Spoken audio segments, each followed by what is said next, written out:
Estamos de vuelta aquí en Vía Pública y tenemos un invitado que viene de Argentina. Está invitado por el Partido Libertario, partido en formación aquí en Chile, y ha traído a Javier Milei. Probablemente usted lo conoce, lo ha seguido, porque es un economista anárquico-liberal, austríaco, pero sobre todo muy polémico en sus formas de plantear las ideas y con mucha pasión. Javier, gracias por estar aquí. Muy buenas noches. ¿Qué tal, Matías? Un placer enorme.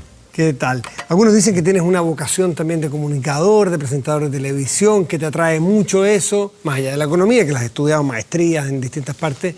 Es cierto que te atraen mucho los medios y te gusta, ¿no? Me resulta divertido el debate. Sí. O sea, además estoy fuertemente comprometido con la batalla cultural y la sensación que tengo como liberal libertario que soy es que cada vez que piso una baldosa, digamos, escupe socialismo Argentina.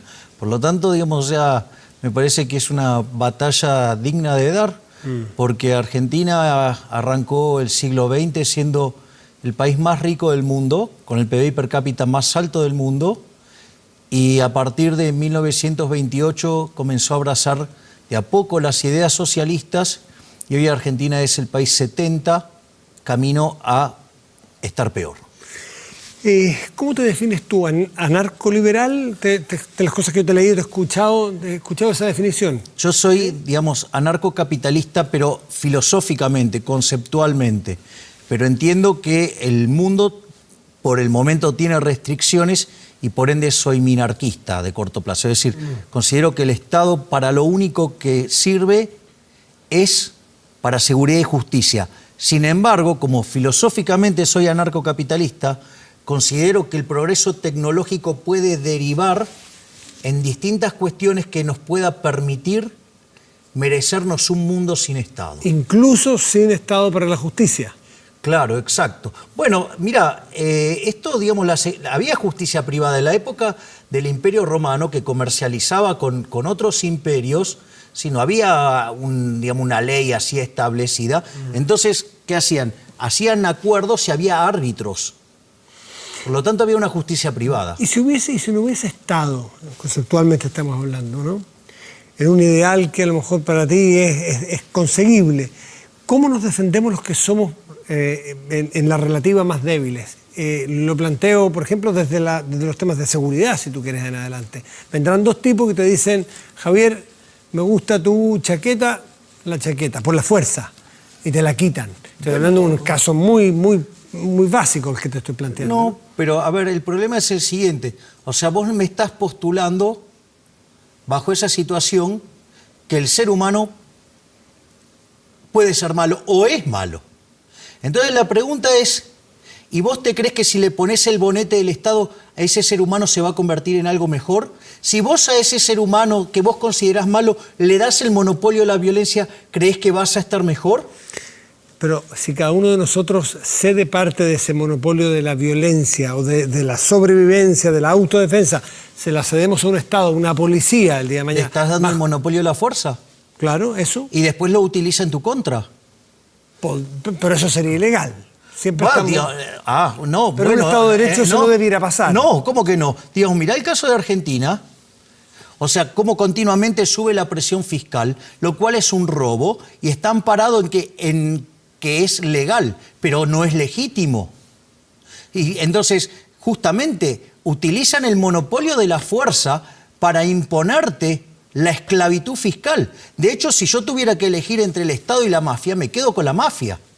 Porque la mafia tiene códigos, la mafia cumple, la mafia no miente y sobre todas las cosas, la mafia compite. En cambio, el Estado no admite competencia, quiere el monopolio de la fuerza, quiere el monopolio de la emisión monetaria, quiere el monopolio, digamos, y son todas cosas que a la postre nos generan mucho daño. Interesante la comparación de la mafia y el Estado. Hay una diferencia, sí, en la mafia no hay alternancia en el poder, salvo que maten al jefe de la mafia. Pero sí tiene competencia legítima. Pero en las democracias sí hay alternancia en el poder y cada cierto tiempo el dueño de este Estado, que te parece tan perverso a ti, el dueño, entre comillas, el administrador, tiene que irse y viene otro que por voluntad popular es quien administra. Pero es que a mí no me consta eso, digamos, te puedo mencionar el caso de Argentina. En el año 2002 Argentina tuvo que se vayan todos.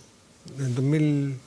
Sí, cuando estalla la convertibilidad, digo, se declara el default abierto, toda esa transición durante lo que es diciembre del 2001 y la primer parte del 2002, digamos, hay un que se vayan todos. Y no se fue ninguno, están los mismos. Y no solo que están los mismos, están los familiares, están sus amantes, ¿sí? Digamos, están, digamos, sus amigos, o sea, con lo cual cada vez el Estado es más grande. Argentina tiene una presión fiscal en blanco del 70%, con lo cual además es un país inviable. Y cuando se aparece un problema fiscal, lo resuelve subiendo impuestos. Es decir, con lo cual, digamos, el futuro de Argentina va a ser cada vez peor. ¿Los impuestos para ti son un mal necesario o sencillamente un mal? No, son un robo. Los impuestos. Son un robo. ¿Qué pasa si yo voy a tu casa, Matías, y te digo, che, Matías, dame la mitad de tu ingreso? ¿Qué me vas a decir? A ti te diría que no. Bien, ok, me encanta. Ahora, wait a minute. Sí. Mañana vengo con un papel y te digo, Matías, dame la mitad de tus ingresos. Vos me vas a decir, ya te dije que no. Bueno, pero escúchame, yo acá ahora tengo un papel que dice que me los tenés que dar, ¿sí? Y está firmado. Y vos me decís, ¿por quién está firmado? Por mí. Otra vez me vas a sacar a patadas, ¿ok? Ahora cuando yo vuelvo al tercer día, vuelvo con un muchacho parecido a Shaquille O'Neal, con un bate de béisbol, y ahora Matías, mientras que este muchacho golpea el bate contra sus manos, dame la mitad de tus ingresos. Es decir... Probablemente te daré el 70%, no la mitad, para que no me golpee. Pero lo que te quiero... Pero también está la pero es un robo, los impuestos son un robo. Pero te faltó una cuarta alternativa, que venga el Estado legítimo y que sea la autoridad legítimamente pero diga, no es legítima. dada una ley pero que ¿cómo sea digamos algo que se financia con impuestos? Dame un segundo, Javier. La primera alternativa tú vienes y te digo no. La segunda insistes, te digo que no. La tercera vez con 3 matones, probablemente te la doy, sin ganas. Pero la cuarta alternativa... ¿Qué diferencia hay con lo que hay ahora? Si yo, digamos, o sea, no quiero pagar los impuestos, voy preso. No, yo supongo, al menos en el Estado en que yo vivo, hay un Estado que ha sido con autoridades generadas democráticamente, hay un ministro de Hacienda que ha discutido un proyecto en el Congreso Nacional y se ha estimado que para mis niveles de ingresos hay determinado nivel de pago de impuestos y para mí eso no es un matón, es un acuerdo social. No es un acuerdo social. ¿Dónde está el contrato donde lo firmaste? ¿Dónde está la firma? Cuando yo voy cuando voy cada 4 años a votar. Bueno, entonces, digo, ¿es opcional votar? Sí, es opcional votar. En mi país no es opcional. Entonces, digamos, ahora, si no votas estás acostumbrado. Si no votas igual estás acostumbrado. Estás obligado a pagar tus impuestos. Entonces, digamos, nada que puede ser por la fuerza puede ser bueno. Digo, de hecho, el impuesto es una rémora de la esclavitud. De hecho, me parece, digamos, un despropósito y una tomada de pelo y una agresión al intelecto cuando viene un político y habla del contribuyente. Que es más o menos como decir que el violador llama a su víctima novia.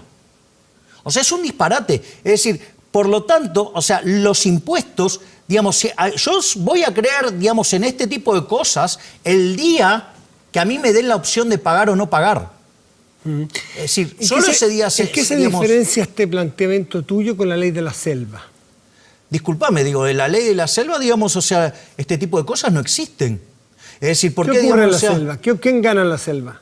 Pero, digamos, o sea, ¿por qué vos vas a poner en el mismo lugar, digamos, no sé, un león, un tigre, que lo que hace el ser humano? No, porque tú dices aquí, nadie gobierna, nadie coordina, nadie cede derechos. Pero, digamos, cada uno defiende su parcela. Ay, ¿acaso, digamos, vos no defendes tus intereses cada vez que tomas decisiones? Sí, pero tengo un contrato social con el resto de los ciudadanos. Entonces, ¿dónde está la firma del contrato social? Yo no vi a nadie que firme el contrato social. Digamos, decime dónde está el contrato social. Es tácito. Es una mentira. Es una mentira, digamos, o sea, vos se la validás a los políticos. Yo no se la valido. ¿Con qué derecho, si tú no quieres pagar impuestos, vas a poder, por ejemplo, circular por las calles? ¿Vas a poder ir a un juzgado para que zanjen un litigio que tienes con un vecino? Pero, digo, ¿y por qué tengo que tener, por qué, la justicia tiene que ser pública? Digo, ¿por qué no pueden ser árbitros? Digo, ¿por qué no puedo elegir un árbitro? Digo, ¿por qué no? Digamos, mirá, fíjate, esto es muy interesante. Por eso yo te digo, yo soy anarcocapitalista en términos dinámicos, aunque de corto plazo sea, digamos, minarquista. ¿Por qué? Por lo siguiente. Pues es que durante los 80 en Argentina se discutía si las calles podían ser privadas. Entonces había toda una discusión. Ahora, el problema, ¿cuál era? Un problema de índole tecnológico. Hoy tranquilamente las calles podrían ser privadas. ¿Acaso cuando vos pasás por una autopista no tenés un lector? Sí, claro. Bueno, entonces, digamos, o sea, vos tranquilamente podrías instrumentar un sistema de lectura donde las calles pueden ser privadas, ¿sí? Donde cada uno se encarga de su calle, digamos, y eso le genera ingresos, ¿sí? Digamos, y podría ser directo, y el GPS hasta te podría decir, usted va a tomar este camino, le va a costar tanto, y si vos querés también le puedes decir, digamos, bueno, mire, este está en mejor estado, otro está en otro estado, lo que fuera. Es decir, mira qué fácil que puede ser, o sea, podrías tener calles privadas. Es decir, entonces esta discusión, digamos, que era teórica en la década del 80, hoy es absolutamente posible. Por eso yo digo, yo soy anarcocapitalista en términos dinámicos y filosóficos, aunque en términos estáticos reconozco que puedan existir restricciones, por lo tanto, digamos, entiendo algunas soluciones como soluciones de corto plazo. Tú vives en un país en el cual hace poco tiempo requirió de que exista una sociedad y alguien que los defienda. Tu país en el año 82 vivió una guerra muy dramática, donde... ¿Las guerras quién las hace? Los estados. Es decir, ¿qué guerra inició un individuo? Ninguna. Digamos, o sea, las guerras son frutos de la existencia del Estado. Sí, pero más allá, ¿quién inició la guerra en tu país? Que no me voy a meter porque además no me corresponde por el respeto de los argentinos. Pero digo, sí no fueron importa, los propios... puedes decir lo que quieras, pero digamos, es un problema de Estados. O sea, ¿dónde yo me peleé con un inglés? No. Literalmente. Pero tú tenías en ese momento una autoridad ilegítima, como eran los militares, Galtieri, por ejemplo, que por razones X, que no me tengo por qué meter, inventó una guerra. Bueno, lo que vos quieras. Ahora digo, mirá qué interesante esto, porque a veces se cometen las falacias de ad populum, ¿no? Digamos, mirá cómo se manifiesta la gente. Digo, esto te lo cuento porque, digamos, he escuchado acá que muchas veces, digamos, levantan algunas banderas en función de la cantidad de gente que se movilizó. Vos sabés que, digamos, Galtieri llenó varias veces la Plaza de Mayo. Digo, tuvo más con... ¿Cuánta gente cabe en la Plaza de Mayo? ¿1 millón de personas? Digo, no, es un número verdaderamente enorme y ha convocado más que en Perón. Pero te quiero decir que yo lo que te estoy diciendo, cuando necesitaron pero lo que te estoy unas diciendo, fuerzas armadas. Sí, pero que es, a ver, digo, pero yo, digamos, o sea, ¿quién es el que inicia el problema? Un señor que se había tomado el poder de manera legítima.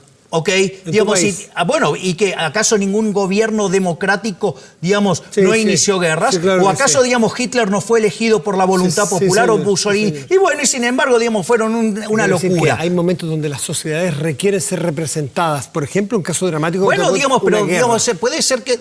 pero de vuelta, la guerra es un problema de estados, no es un problema de individuos. Y si los individuos de repente, digamos, o sea, creen que tienen alguna falencia mental por el cual, digamos, no pueden hacerse cargo de su proyecto de vida, digamos, entonces, digamos, no tienen por qué estar complicándole la vida al resto. Es decir, si la gente, digamos, considera que no puede hacer tal cosa, no tiene por qué pasarme la cuenta a mí. ¿Cómo hacemos las políticas públicas de salud, por ejemplo, para la vacunación de la malaria? Voy a ponerte cualquier epidemia.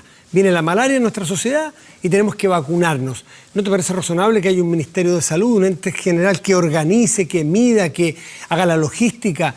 Que, por ejemplo, que garantice de que la medicina que te van a poner a ti es la adecuada. Y eso lo va a determinar un burócrata. No, eso lo determina una institución que nos hemos dado como y eso sociedad. Lo va a determinar un burócrata. No sé si un burócrata o un funcionario calificado. ¿Por qué un burócrata? Pero ¿por qué no es un prejuicio pensar que un funcionario tiene que ser un burócrata. No, sí, digamos, porque el problema está en cómo se financia. Se financia con una fuente coactiva de ingresos. Voluntariamente, yo, digamos, no sé si lo quiero o no. Digamos, o sea, yo no lo quiero. O sea, justamente, si me venís a contar a mí, digo, donde yo vengo de un país que si vos querés tener salud, sí, hay salud pública. Sí, pero ¿sabes qué? Todo el mundo trata de ir al sector privado. Es más, la señora Cristina Fernández de Kirchner, que se vive hablando de los derechos, de esto y la igualdad, del otro, de la salud pública, ¿sabe dónde se atiende? Fuera de Argentina, probablemente. O en una clínica privada de las más caras. ¿Sí? Y lo mismo para todos, digamos, la corporación política. O sea, con lo cual, digamos, es una gran hipocresía. Es decir, ¿cómo lo hacen los sectores más vulnerables de tu país? Cuando digamos, los más pobres, los menos favorecidos económicamente, que han tenido menos oportunidad de tener acceso a la educación, a la salud, en fin, a todo, para poder acceder a un medicamento. La pregunta es, ¿vos estás dispuesto a robarle a una persona el fruto de su trabajo para vos asignarlo discrecionalmente? No, a robar jamás. Y entonces, ¿cómo se lo vas a financiar si no se lo robas a otro? No estás suponiendo que un impuesto es un robo. Obvio, claro que es un robo. Bueno, digo, para mí sí es un robo, digo, lo sé. Bueno, entonces digo, para mí el impuesto es un robo, lo llamo como lo que es, porque, digamos, es una acción digamos, es un acto coactivo. Ok, no le robemos a nadie. ¿Cómo financiamos para los sectores más populares la salud y la educación? Pero de vuelta, si vos querés financiar algo, alguien lo tiene que pagar. ¿Y en tu modelo? Entonces, fíjate esto, es muy interesante. En Argentina, hay dos autores, Alberto Venegas Lynch, hijo, que probablemente sea el máximo exponente no solo del liberalismo argentino, sino de todo el liberalismo de habla hispana. ¿Sí? A punto tal que tiene libros prologados hasta por Hayek. Tiene un libro con Martín Krause que se llama En defensa de los más necesitados.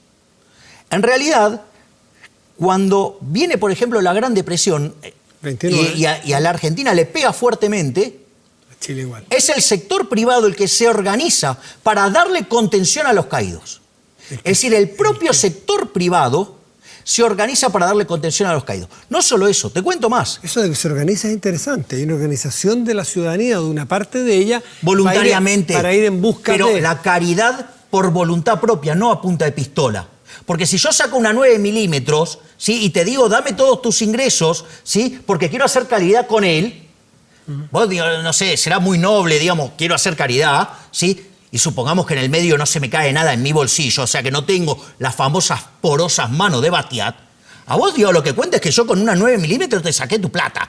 Ya, basta, y se acabó el tema. Entonces, y otra de las cosas muy interesantes, que cuando vos mirás la historia de los primeros hospitales de la Argentina, ¿sabés quiénes los hicieron? El sector privado.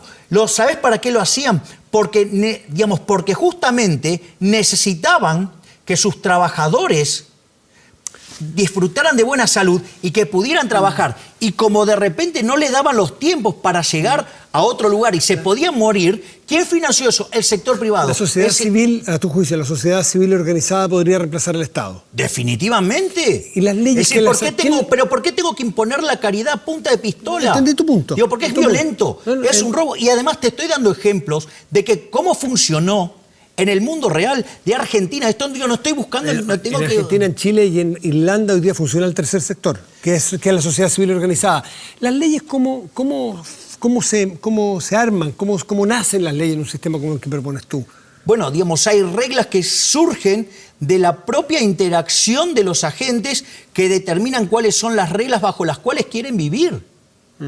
Bueno, fíjate que, por ejemplo, en los países del common law, la ley va evolucionando acorde, van ocurriendo los devenires históricos. ¿Qué te parece Chile como modelo de los Chicago, el modelo liberal, neoliberal, le llaman algunos aquí en manera despectiva, algunos se defienden, dicen que está muy bien, y aquí por lo menos dicen que Chile es el modelo en el mundo de un sistema más o menos parecido, probablemente el tuyo es más radical, el que estás planteando aquí.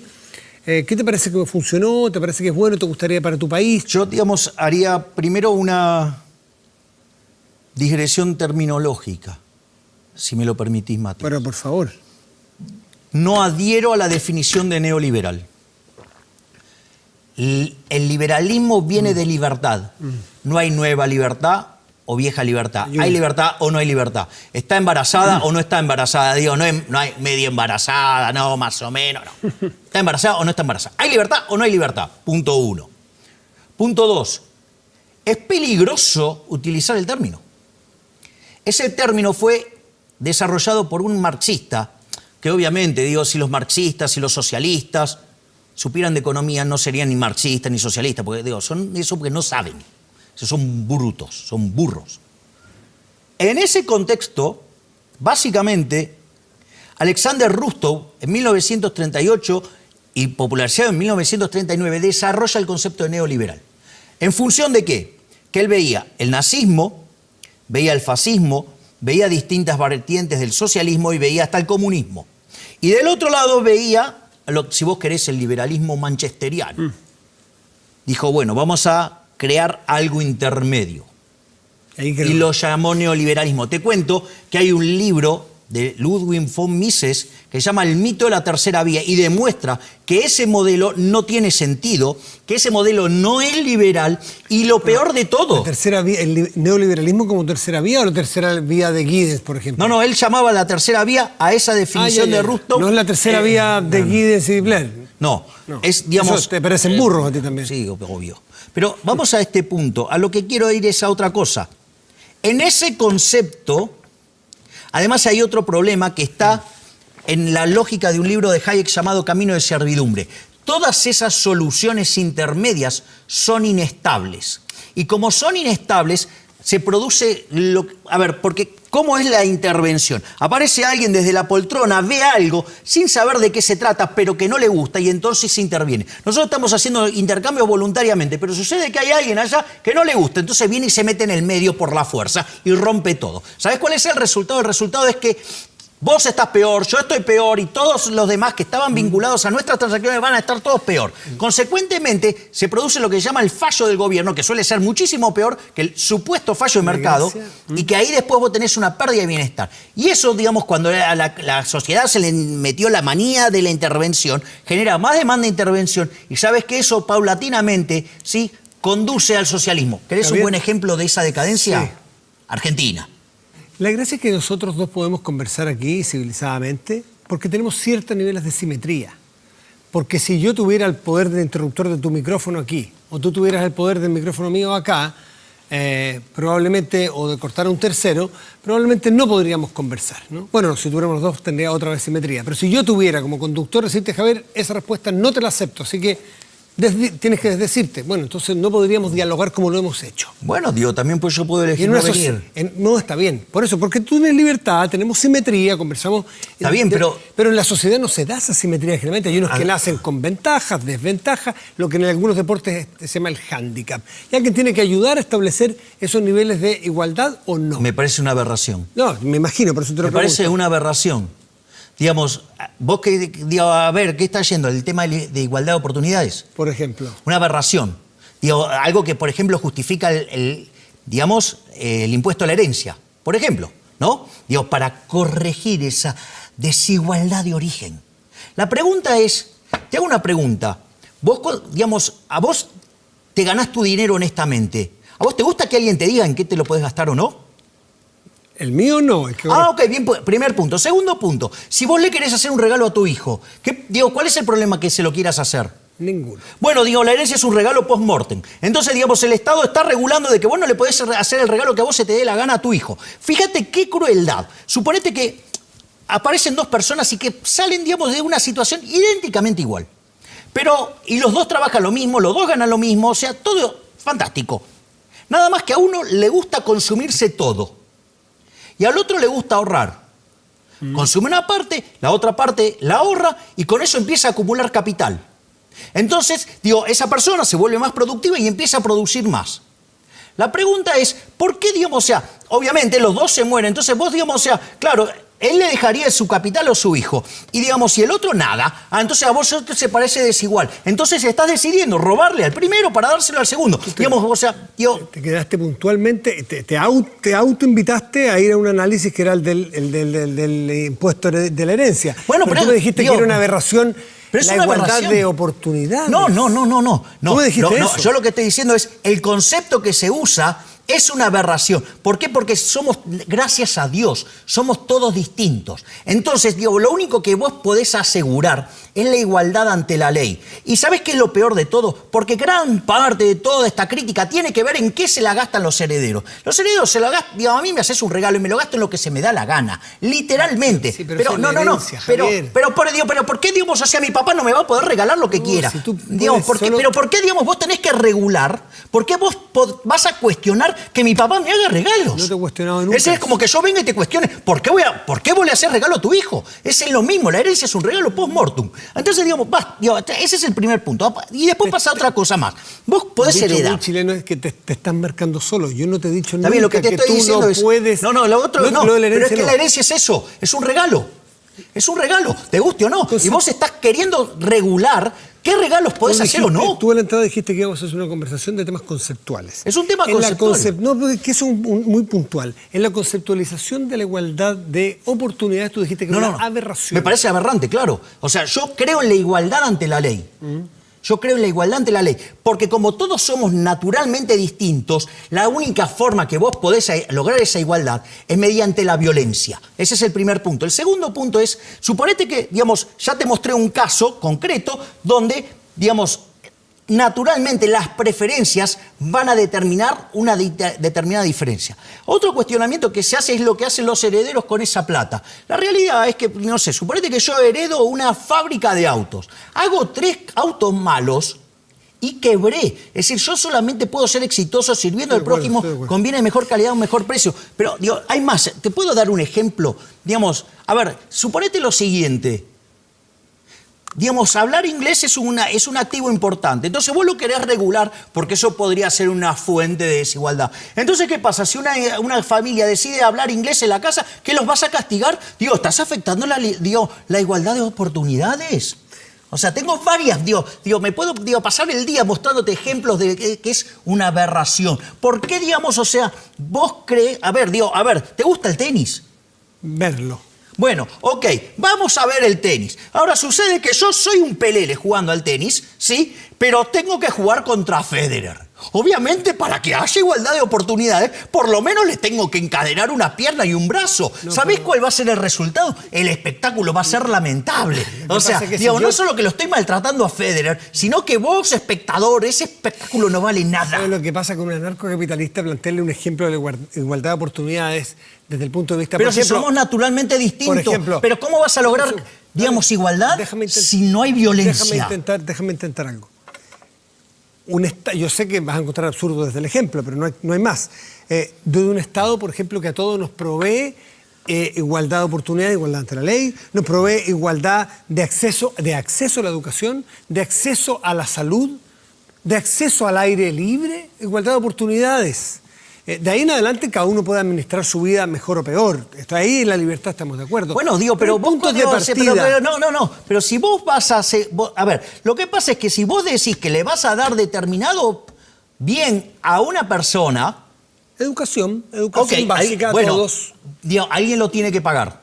Sí, todos, pues es un contrato social que... No, contrato social no existe. Por eso que decís que es tácito. No existe ese contrato social. Entonces, claramente... No, sí existe. Sí existe. No, ese es un invento de los políticos para seguir estafándonos, que ese es otro problema. Ahora, mi argumento... El que tú no hayas firmado o no suscribas al acuerdo social es otro problema. Yo tengo uno, me llevo de lo más bien con mi contrato social. Y la mayoría de los chilenos y los argentinos probablemente... O sea, te podés arrogar la mayoría de los chilenos. No, yo dije, y además...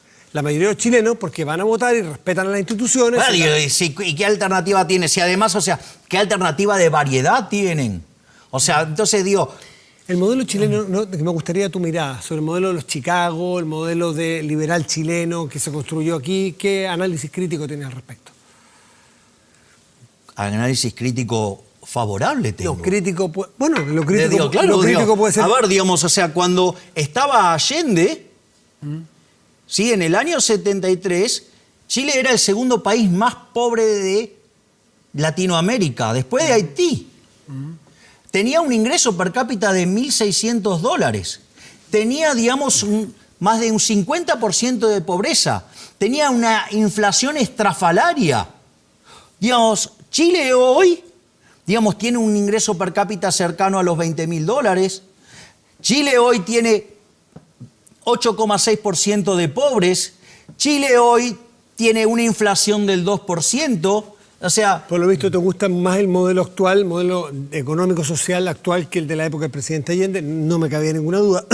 Y está perfecto. Bueno, me parece que cualquiera, o sea... La pregunta es, ¿cómo ha evolucionado el sistema chileno? Porque algunos sostienen que ya no opera la economía de mercado en Chile o el social de mercado, sino que opera para algunos un modelo que se ha ido poniendo más socialista. ¿Tú lo compartes? Obvio. El último gobierno de Bachelet hizo que, recibiendo al país con un índice de libertad económica de 7, hoy es 19. Perdió libertades económicas. Y aquellos países que son más libres son 8 veces más ricos que los reprimidos. El decil más bajo del país libre es 11 veces más rico que el del reprimido, con lo cual además tienen una distribución más equitativa. Pero dame un segundo, porque esto es mucho más importante que estas dos cosas que dije antes. Y es el hecho que el que vive en el país más libre, en el decil más bajo, tiene el doble de ingreso que el ingreso promedio del país reprimido. Como la distribución del ingreso tiene un formato que se llama log normal, chi cuadrado, lo podés llamar también distribución Pareto, donde la mediana, que es el valor que más se repite, está debajo de la media. ¿Sabes qué quiere decir? Que aquel que vive en el decil más bajo del país libre... ¿A qué le llamas país No, libre? está mejor que el 90% del país reprimido. Es decir, ojo con meterse con las cuestiones esas de la distribución, porque eso tiene efectos dinámicos que además achican la torta. Ayúdame con una duda que me asalta. ¿A qué le llamas país libre? Lo estoy midiendo en términos de los índices de libertad económica. ¿Es la única que vale? No. Hay otras libertades, ¿no? Bueno, pero porque nosotros, por ejemplo, vivimos aquí en los años 80 en un país con mucha libertad económica y cero libertad política. ¿Y en qué derivó después? En que hubo 3.000 muertos, por ejemplo. Ok, digamos, lo primero que te quiero señalar... Hubo decenas de miles de exiliados, por ejemplo. A ver, lo primero que te y había, quiero decir y es... había un país libre. Disculpe, Disculpe, se activó la búsqueda automática. Se espantó con Milei. A ver, digamos, no, yo te hago mi planteo. ¿Vale esa libertad? ¿Vale esa libertad? ¿Dónde queda la libertad de expresión? El liberalismo es el respeto irrestricto del proyecto de vida del prójimo. Por lo tanto, digamos, o sea, yo no tengo, digamos, por qué estar defendiendo una posición de una dictadura.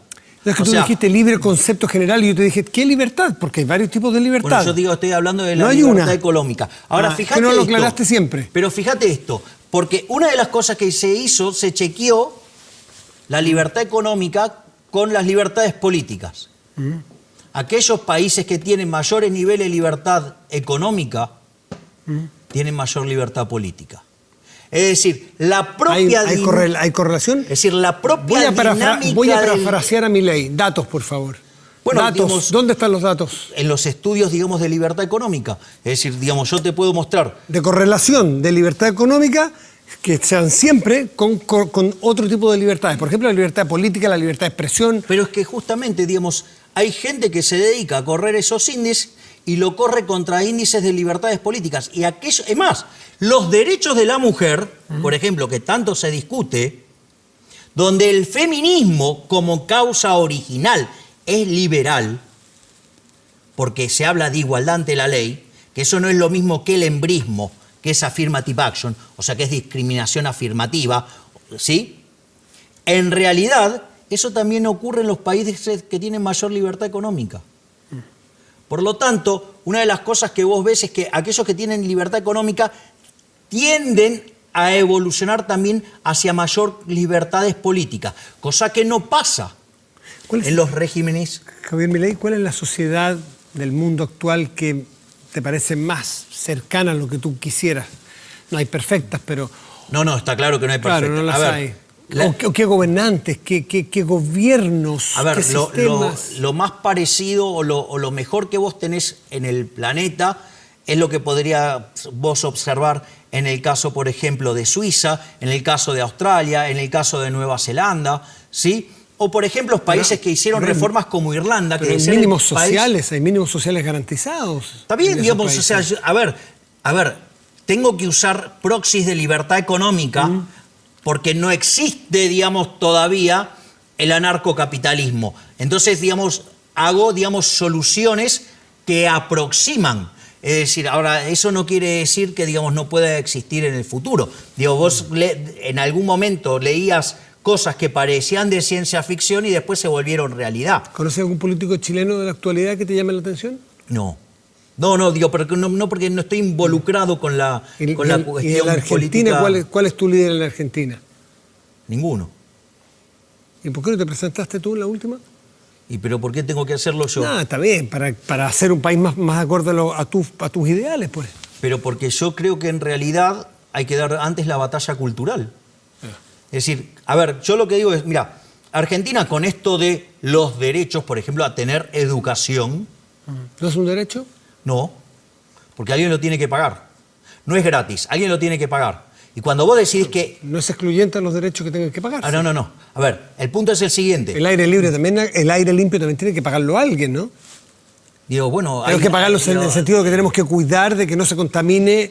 Bueno, digamos, ojo, digo, con las cuestiones de la contaminación, digo, porque yo he visto, digamos, por ejemplo, el Bósforo, digo que digamos, el siglo XIX era una putrefacción y ahora está, digamos, limpio y divino. O sea, entonces, digamos, cuidemos con esas cosas. Pero quiero volver por ejemplo, el caso de la educación. La educación en Argentina se utiliza como un mecanismo de adoctrinamiento, donde tanto a los chicos de la primaria como la de secundaria y en la universidad se te forman las ideas de la izquierda. Es decir, forman autómatas, se les lava el cerebro para que sean adoradores de la religión del Estado. Entonces todos creen que el Estado es bueno. No, el Estado es una porquería. ¿El Estado es sinónimo de izquierda? Bueno, la solución 100% sí. Digo, solución que se puso en práctica y fue un fracaso en lo económico, en lo social, en lo cultural y además asesinó a 150 millones de seres humanos. No trivial. ¿Macri te representaba en algo? Para nada, me parecía absolutamente repugnante. De hecho, lo he criticado desde el primer día, consta en videos, consta en artículos. ¿Sabes por qué? Porque era un gobierno socialista. ¿Macri? Obvio, claro. ¿Y Cristina? A ver, pará. Bueno, Cristina, digamos, o sea, Cristina es una hipócrita, ¿sí? Digamos, en especial, o sea, una mentirosa, una actriz, ¿sí? Pero, a ver, el punto es el siguiente. No respecto a sus virtudes morales, sino que me refiero, o sus talentos actorales, me refiero respecto de la ubicuidad o la ubicación ideológica. Pero es que digo, Macri es un socialista. es que Argentina tiene el largo tan corrido a la izquierda que tildan de liberal a Macri cuando es un socialista. Fíjate esto. ¿Y qué es? ¿Qué ¿Qué es el peronismo? Si Macri es socialista, ¿qué es el peronismo? No, el peronismo es cualquier cosa, depende de las necesidades políticas. Digo, esa es la magia del peronismo. Puede ser cualquier cosa, el peronismo, dependiendo, digamos, o sea, vos podés tener a Menem y podés tener, digamos, a los Kirchner, o sea, digo, y todo pasa y son todos peronistas. A ver, vamos a este punto y esto me parece interesante. El gobierno de Macri estaba alineado con la Internacional Socialista. El gobierno de Macri estaba asociado con la Internacional Popular. El señor Marcos Peña es socialista, que era su jefe de gabinete. No solo eso, sino que además el asesor de Macri, un marxista, el señor Jaime Durán Barba. El ecuatoriano. Sí, que es marxista. ¿Sí? Y no está hablando como si tuviera 3 orejas, es marxista, ya. Bueno, digo, para mí es un alto insulto. Es decir, digamos, pero no tan malo como keynesiano. Es decir, lo único bueno de los marxistas es que, digamos, por lo menos no son keynesianos, que son la inconsistencia caminante. Y fíjate esto, lo inmoral del gobierno de Macri, que muestra que no es liberal. Si hay algo que caracterizó el gobierno de Macri, es justamente un fuerte endeudamiento. Pero liberalizó un montón de cosas. Para. ¿Y cómo terminó? Bueno, porque terminó con cepo cambiario, terminó con controles de precios, terminó regulando, terminó persiguiendo, terminó subiendo los impuestos. Nunca bajó el gasto público en verdad. Con un dólar casi a 70, con una inflación al 54. Y a vos, y eso te da, digamos, te da un justificativo para avanzar sobre las libertades individuales. Es decir, ¿acaso, digamos, yo que me gano el fruto de mi trabajo, digamos, honestamente, no puedo comprar lo que se me dé la gana? Es decir, sucede que a un tipo se le ocurre que yo no puedo comprar dólares y no me deja comprar dólares justamente para obligarme a tener pesos y estafarme con el impuesto inflacionario. Una maravilla. Digamos, o sea, festejemos entonces el cepo, que es la gran estafa del político chorro argentino. Una maravilla, entonces. No, es una porquería, es una inmoralidad. Y Macri también es un inmoral. Y te digo más, no solo eso, no es de liberal endeudarse. Porque si el liberalismo es el respeto irrestricto del proyecto de vida del prójimo, cuando vos te endeudás, estás financiando la fiesta de las generaciones presentes contra los ingresos de las generaciones futuras. Gente que quizás no votó o gente que ni siquiera nació. Lo último, Macri es lo peor de lo peor porque se endeudó con el Fondo Monetario Internacional, 55.000 millones de dólares. 57.000. O 57.000. 100. Disculpe. 57.100. Vos ya sabés, digo, de los números de Argentina... Pero estuve cerca. Estuviste perfecto. Estuve cerca.